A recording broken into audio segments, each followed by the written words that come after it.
ঢালিউড ঢাকায় চলচ্চিত্রের beauty queen অভিনেত্রী অপু বিশ্বাস। এক দশকেরও বেশি সময়ে প্রায় ১০০টি সিনেমায় অভিনয় করেছেন তিনি। দর্শকের উপহার দিয়েছেন বেশ কিছু ব্যবসা সফল সিনেমা। ছাত্র জনতার আন্দোলন ও বন্যার কারণে দীর্ঘদিন শুটিং ফ্লোরে দেখা যায়নি এই নায়িকাকে। বিরতি ভেঙে শুটিংয়ে অংশ নিলেন অপু বিশ্বাস।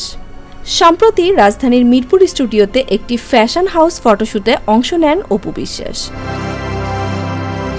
গৌতম সাহার কোরিওগ্রাফিতে অপুর সঙ্গে মডেল হয়েছেন শুভ।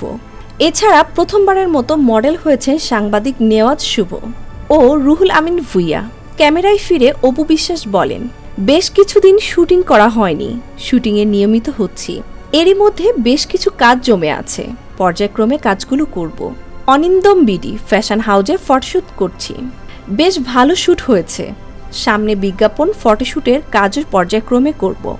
এই প্রসঙ্গে কোরিওগ্রাফার গৌতম সাহা বললেন, কিছুদিন পরেই দুর্গাপূজা।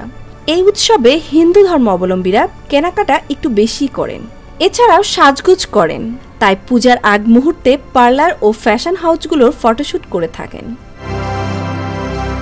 অরিন্দম বিডি পূজার কালেকশন বেশ দারুণ, তাদের পোশাকে মডেলদের বেশ মানিয়েছে। সব মিলিয়ে ভালো একটি ফটোশুট করলাম।